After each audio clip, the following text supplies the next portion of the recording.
Hello दोस्तों, how are you. आप लोग सब कैसे हैं? मुझे उम्मीद है कि आप अच्छे हैं। आपका स्वागत है हमारे चैनल पर। मैं धनंजय त्रिपाठी आज आप लोगों को वर्गमूल के बारे में बताऊंगा, है ना। तो वर्गमूल सबसे पहले जान लें कि वर्ग क्या है ना। वर्गमूल हम उसी संख्या का निकाल सकते हैं जो संख्या किसी न किसी का वर्ग हो, है ना। यानी वो किसी न किसी संख्या का वर्ग हो, के पे आई हो, उसी संख्या का हम वर्गमूल निकाल सकते हैं। जैसे मान लीजिए पहला क्वेश्चन है हमारा √0.0121। इसका हमें क्या निकालना है? वर्गमूल निकालना है ना। ये क्वेश्चन पीवीटी परीक्षा 2005 में पूछा गया था, है ना। क्वेश्चन पीवीटी परीक्षा 2005 में पूछा गया था। तो इसका वर्गमूल निकालने के लिए बहुत ही आसान तरीका है ना। बहुत सारे लोग रूट में देख लेते हैं पॉइंट दशमलव को तो घबरा जाते हैं कि इसका आंसर कैसे निकलेगा। तो देखिए कितना आसान तरीका है इसका आंसर निकालना। सबसे पहले आप देखिए, ये सब जीरो और पॉइंट को छोड़ दीजिए, आप इसको देखिए क्या लिखा है 121। क्या लिखा है 121। तो 121 किसका वर्ग है? तो 121 11 का वर्ग है। किसका वर्ग है? 11 का वर्ग है। किसका वर्ग है? 11 का वर्ग है ना। 11 का वर्ग होता है 121। अब देखिए इसमें कितने अंक बाद दशमलव लगा है? तो 1 2 3 4। कितने अंक बाद दशमलव लगा है? 4 अंक बाद दशमलव लगा है ना। तो हम वर्गमूल निकाल रहे हैं तो कितने अंक बाद दशमलव लगा देंगे? इसका आधा हो जाएगा। किसका हो जाएगा? ये 4 अंक बाद दशमलव लगा है तो इसमें क्या हो जाएगा? 2 अंक बाद दशमलव लग जाएगा। तो देखिए 1 2 यहाँ पे दशमलव लगा के यहाँ पे क्या लिख देंगे? 0 लिख देंगे। ये देखिए हमारा इसका कितना आसानी से आंसर तुरंत हमें पता चल जाता है कि इसका आंसर क्या होगा। दूसरा क्वेश्चन देखिए, दूसरा क्वेश्चन है हमारा, जैसे मान लीजिए √0.0625 है ना। ये हमारा क्वेश्चन है। ये कब पूछा गया था? ये पूछा गया था आरआरबी 2005। आरआरबी परीक्षा है, आरआरबी परीक्षा 2005 में पूछा गया था। कब पूछा गया था? आरआरबी परीक्षा 2005। आरआरबी परीक्षा 2005 में क्वेश्चन पूछा गया था। ये देखिए 2005 में, है ना।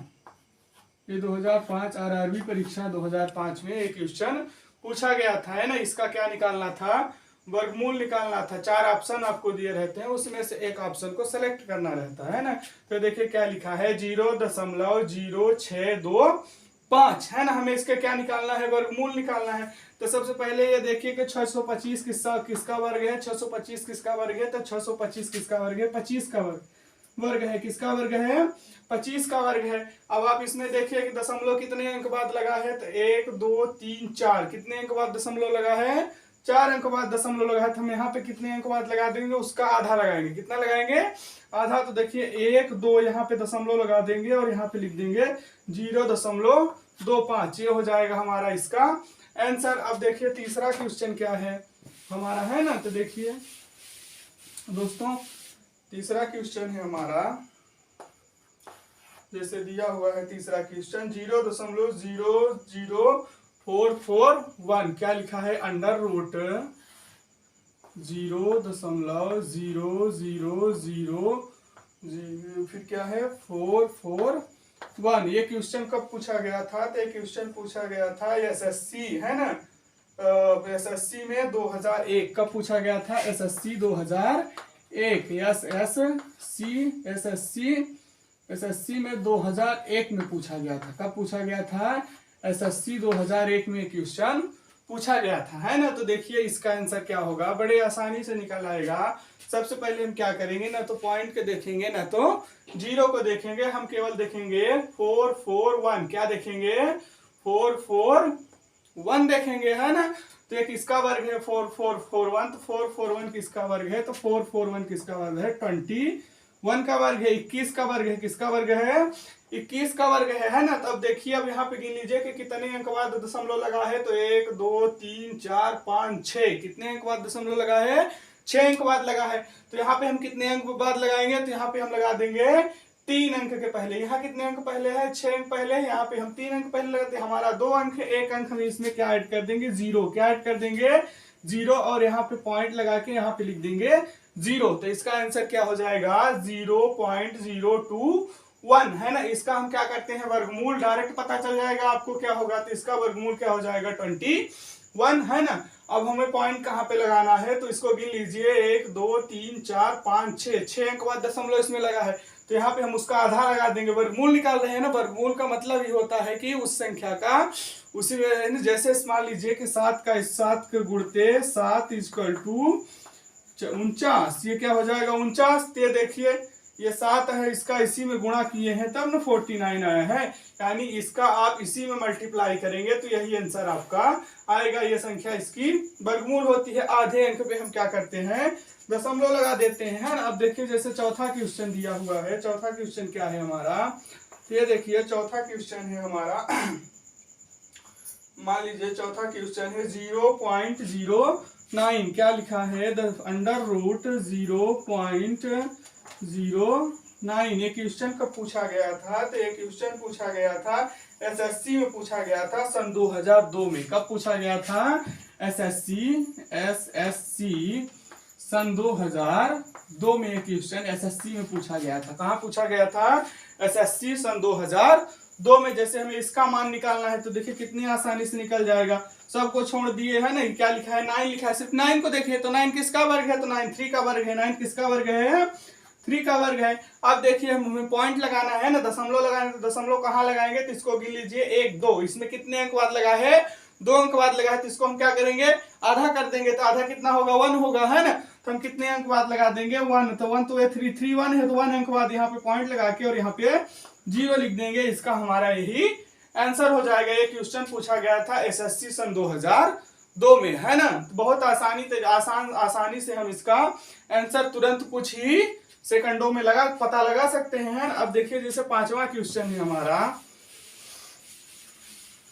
पांचवा क्वेश्चन देख लीजिए, ये 5 नंबर क्वेश्चन है हमारा। 5 नंबर क्वेश्चन क्या है, जैसे मान लीजिए दिया है अंडर रूट, क्या दिया हुआ है, अंडर रूट 900 प्लस, और क्या दिया है, अंडर रूट 0.09 प्लस, और क्या है, अंडर रूट 0.000009, ये है। मान लीजिए हमें इसका मान निकालना है ना। ये क्वेश्चन कब पूछा गया था, तो क्वेश्चन आरआरबी सन 2001 में पूछा गया था। कब पूछा गया था, तो क्वेश्चन पूछा गया था आरआरबी सन 2001 में पूछा गया था, है ना। आरआरबी में सन 2001 में एक क्वेश्चन हमारा पूछा गया था। हमें इसका क्या करना है, मान ज्ञात करना था। क्या ज्ञात करना था, तो मान ज्ञात करना था। सब देख के घबरा जाते हैं कि कैसा क्वेश्चन है, इसमें अंडर रूट भी लगा है, इसमें पॉइंट लगा है, पॉइंट इसका मान कैसे निकाला जाएगा। तो घबराइए मत दोस्तों, ये बहुत ही इजी और बहुत ही आसानी से, बहुत ही सरलता से निकल जाता है इसका आंसर। जैसे देख लीजिए यहाँ पे क्या लिखा है, 900, क्या लिखा है 900, तो 900 किसका वर्ग है, तो 900 का वर्गमूल क्या हो जाएगा, 30 हो जाएगा, है ना, 30 हो जाएगा। अब यहाँ पे प्लस कीजिए, ये देखिए इसका, तो इसमें सिर्फ 9 बस को देखना है, अभी मैंने बताया इसके पहले। तो 9 का वर्गमूल क्या हो जाएगा, 3 हो जाएगा, क्या हो जाएगा, 3 हो जाएगा। अब दशमलव देखिए 2 अंक बाद लगा है, तो इसमें 1 अंक बाद लगा दे, तो क्या हो जाएगा 0.3। अब प्लस है तो प्लस लिख देंगे, है ना। अब उसमें देखिए तो 9 का वर्गमूल क्या हो जाएगा, 9 का वर्गमूल 3 हो जाएगा। दशमलव कितने अंक बाद लगाना है, तो देख लीजिए 1 2 3 4 5 6 अंकों बाद लगा हुआ है ना। तो हम इसको क्या करेंगे, 3 अंकों के पहले लगा देंगे, उसका आधा कर देंगे, है ना। तो आधा करके देखिए, तो यहाँ पे देखिए 2 अंक हो गया, ये 3 अंक हो गया, 1 2 3, और यहाँ पे दशमलव लगा के लिख देंगे 0.003, ये हमारा हो जाएगा। अब इसको ऐड करने के लिए दोस्तों सबसे बड़ी चीज ध्यान देना है, क्या ध्यान देना है, कि हमेशा पॉइंट जो है हमारा, जो दशमलव है वो दशमलव के नीचे ही रहना चाहिए, है ना। दशमलव के नीचे रहना है। जैसे आपको इसको ऐड करना है तो आपको यहाँ पे लिखना पड़ेगा 30.0, है ना। अब ये क्या लिखा है 0.3, तो दशमलव के नीचे दशमलव 0.3। अब इसको ऐड करना है तो दशमलव के नीचे दशमलव, तो क्या लिखा है 0.003। अब आप इसको ऐड कर दीजिए। ऐड करने के लिए यहाँ पे आप 0 लिख सकते हैं, क्या लिख सकते हैं 0 लिखने से कुछ भी नहीं होगा। ये देखिए अब यहाँ पे इसको ऐड कर दीजिए, तो 0.03 क्या हो जाएगा 3 हो जाएगा, 0 0 0 0 हो जाएगा, 0 3 0 क्या हो जाएगा, 3 हो जाएगा, यहाँ पॉइंट आ जाएगा, ये 0 0 0 हो जाएगा और ये 3 हो जाएगा। तो ये क्या हो जाएगा, इज इक्वल टू 30.303। ये देखिए ये हमारा क्या हो जाएगा, इसका आंसर हो जाएगा। बड़े ही आसानी से आंसर आ गया है दोस्तों, है ना। तो आप लोग घबराइए नहीं, इस वीडियो पे बने रहिए, आपको हम ऐसे ही बहुत सारे क्वेश्चन बताएंगे, बड़े ही आसानी से आप उसका आंसर निकाल लेंगे मिनटों में, है ना। तो देखिए कि दोस्तों अब अगला क्वेश्चन क्या है हमारा, 6 नंबर क्वेश्चन है। 6 नंबर क्वेश्चन है वर्गमूल के बारे में हम पढ़ रहे हैं आज। किसके बारे में पढ़ रहे हैं, वर्गमूल के बारे में पढ़ रहे हैं। अगला क्वेश्चन देख लीजिए हमारा, जैसे लिखा है 6 नंबर क्वेश्चन हमारा क्या लिखा हुआ है, अंडर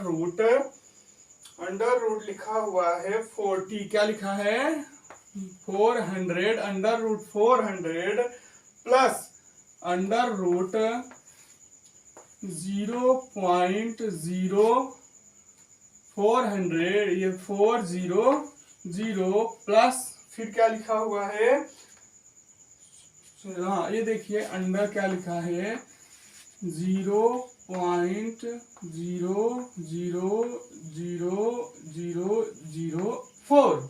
मान लीजिए हमें इसका मान क्या करना है, ज्ञात करना है ना। ये क्वेश्चन कब पूछा गया था, तो ये देखिए क्वेश्चन कब पूछा गया था, तो ये पूछा गया था एसएससी 2004। कब पूछा गया था, एसएससी 2004 में। एसएससी में 2004 में पूछा गया था। कब पूछा गया था, 2004 में पूछा गया था क्वेश्चन।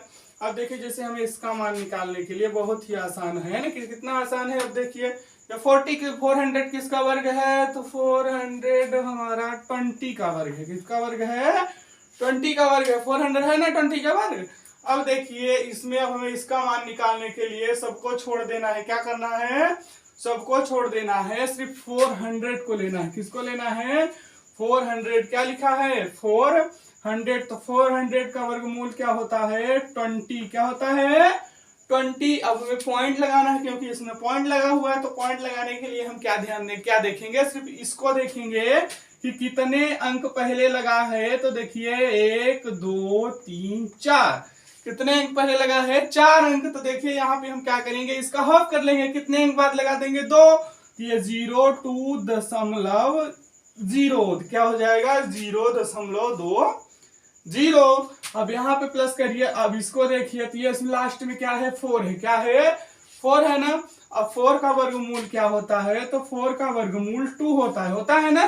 4 का वर्गमूल 2 होगा। अब देखिए दशमलव लगाने के लिए क्या करेंगे, जैसे देखिए 1 2 3 4 5 6 अंकों बाद दशमलव लगा है ना। तो हम इसमें कितने अंकों बाद लगा देंगे, 3 अंकों बाद लगा देंगे। तो ये दूसरा अंक हो गया, ये तीसरा हो गया, यहाँ पे दशमलव लगा दिए और ये 0 हो गया। क्या हो गया 20 प्लस यानी 20 प्लस 0.20 प्लस 0.0002 हो गया ना। अब यहाँ पे हम देखते हैं, है ना। अब इसको ऐड करके देखिए कि क्या हो जाएगा, दशमलव के नीचे दशमलव। दोस्तों ध्यान रखना है, इसे ऐड करना है तो हमें क्या करना होगा, दशमलव के नीचे दशमलव लगाना होगा। तो ये क्या लिखा है 20, इसमें दशमलव नहीं है तो लिख दीजिए 20 20.000, चाहे जितने 0 लिख लीजिए, आपकी स्वेच्छा है ना। बस एक चीज याद रखना है कि पॉइंट के नीचे पॉइंट होना चाहिए। तो ये क्या लिखा है 0.20, ये क्या लिखा है 0.00002। यहाँ पर भी 0 लिख लीजिए, कोई दिक्कत नहीं है ना। 0 लिखने से कुछ भी मान चेंज नहीं होता। मान तब चेंज होता है जब दशमलव के पहले 0 लगाया जाता है ना। दशमलव के बाद 0 लगाने से संख्या का मान कोई चेंज नहीं होता। यदि पूर्णांक में हम किसी पूर्णांक में अगर 0 लगाएंगे तब उसका मान क्या होगा, बढ़ जाएगा। क्या होगा, बढ़ जाएगा। पूर्णांक मतलब जैसे 1 2 3 4 5 6 7 8 -1 माइनस इन्फिनिटी से लेकर प्लस इन्फिनिटी तक जितनी संख्या है उनको क्या कहते हैं, पूर्णांक संख्या। तो पूर्णांक में यदि हम 0 लगाते हैं तब उसका मान बढ़ जाएगा। यदि पॉइंट के पहले हम 0 लगाते हैं तो उसका मान घट जाएगा। यानी पॉइंट के पहले यदि हम 0 लगा देंगे तो उसका मान घट जाएगा। लेकिन अगर हम पॉइंट के बाद 0 लगाते हैं तो संख्या के मान में कोई परिवर्तन नहीं होगा। अब जैसे ही पूर्णांक के पीछे अगर हम 0 लगाएंगे, जैसे मान लीजिए कि 1 लिखा है। क्या लिखा है, 1 हमारा पूर्णांक है, इसके पीछे अगर हम 0 लगाएं, चाहे जितने 0 लगाए, तो क्या 1 का मान चेंज होगा, नहीं होगा, 1 ही रहेगा, है ना। अब अगर हम इसी के आगे लगा दिए यहाँ पे तो क्या हो जाएगा, 10 हो जाएगा। इसका मान देखिए 1 गुना से सीधे 10 गुना हो गया ना। इसी को बोलते हैं पूर्णांक। यदि पूर्णांक के पीछे हम 0 लगाएंगे तो उसका मान चेंज नहीं होगा, यदि उसके आगे हम लगा देंगे तो उसका मान चेंज हो जाएगा, बड़ा हो जाएगा, है ना। इसी तरह अगर हम पॉइंट, जैसे ये पॉइंट लिखा हुआ है, इसके जैसे 0.1 लिखा है ना, अब इसके आगे हम चाहे जितना 0 लगाते चले जाए, 0.1 लिखा, चाहे जितना 0 लगाइए, इसका मान क्या बदलेगा, नहीं बदलेगा, 0.1 ही रहेगा। लेकिन अगर हम इसके इधर 0 लगा देंगे, है ना, यहाँ पे जैसे ये लिखा है 0.1, अगर हम यहाँ पे लगा दिए 0, यहाँ पे जैसे 0.1 लिखा है, यहाँ पे संख्या के पहले अगर हम लगा दिए, जैसे लगा दीजिए मान लीजिए 0.001, यहाँ पे अगर हम 0 लगा दिए तो उसका मान देखिए छोटा हो जाएगा, यानी दशमलव के बाद जो संख्या है ना, उस संख्या के बाद हम चाहे जितने 0 लगाएंगे तो उस संख्या का मान चेंज नहीं होगा। यदि उस संख्या के पहले हम 0 लगा देंगे, उल्टा सिस्टम है, पूर्णांक में संख्या के पहले लगाने से उसका मान नहीं बदलता, संख्या के बाद लगाने पे उसका मान बदल जाता है। और पॉइंट में जैसे 1 लिखा हुआ है 0.1, तो 1 के बाद यदि हम कोई 0 लगाएंगे तो उसका मान नहीं बदलेगा, लेकिन 1 के पहले लगा देंगे, जैसे इसको देखिए, तो इसका मान कितना छोटा हो जाएगा ना। इसी तरीके से हमें क्या करना है, 0 लगाने से कोई प्रॉब्लम नहीं होती है ना। अब इसको ऐड करके देख लीजिए, जैसे ये क्या हो जाएगा, 2 हो जाएगा, ये 0 0 0 0 हो जाएगा, 0 2 0 क्या हो जाएगा, 2 हो जाएगा। और ये पॉइंट है तो यहाँ पे पॉइंट आ जाएगा, और क्या हो जाएगा, ये 0 हो जाएगा, और ये 2 हो जाएगा, है ना। तो हमारा क्या आ गया, यहाँ पे 20.202, ये हमारा क्या हो जाएगा, आंसर हो जाएगा। क्या हो जाएगा, आंसर। यानी 4 ऑप्शन में ये ऑप्शन आपको जहां कहीं भी दिख जाता है तो आप वहां पे टिक कर दीजिए, है ना। अब देखिए अगला क्वेश्चन है हमारा, जैसे मान लीजिए कि क्या करना है हमें, लिखा है 0.002 5, मान लीजिए हमें इसका वर्गमूल निकालना है। क्या लिखा है, 0.0025। तो इसमें कुछ नहीं है, देखिए कि अंतिम में लास्ट में क्या है, 25। हमें कुछ नहीं देखना है, केवल लास्ट की संख्या को देखना है। क्या लिखा हुआ है, 25। तो 5 का वर्गमूल क्या होगा, 25 का वर्गमूल क्या होगा, 5 हो जाएगा। 25 का वर्गमूल 5 हो जाएगा। अब देखिए कितने अंक बाद दशमलव लगा है, तो 1 2 3 4 अंकों बाद दशमलव लगा है, तो हम यहाँ पे कितने अंक बाद लगा देंगे, 2 अंकों बाद लगा। एक अंक 5 है, दूसरा अंक हम उसमें 0 लिख देंगे। अब यहाँ पे दशमलव लगा देंगे और यहाँ पे 0 लिख देंगे, यह हो जाएगा हमारा आंसर, है ना। इसी तरीके से आप किसी भी संख्या का वर्गमूल अगर वो इस टाइप में है ना तो आप निकाल सकते हैं, चाहे वो कितनी भी बड़ी संख्या क्यों ना हो। तो ठीक है दोस्तों, आज का हमारा टॉपिक यहीं तक था। अगर हमारा वीडियो पसंद आए तो इसे लाइक शेयर सब्सक्राइब करें, है ना। ठीक है।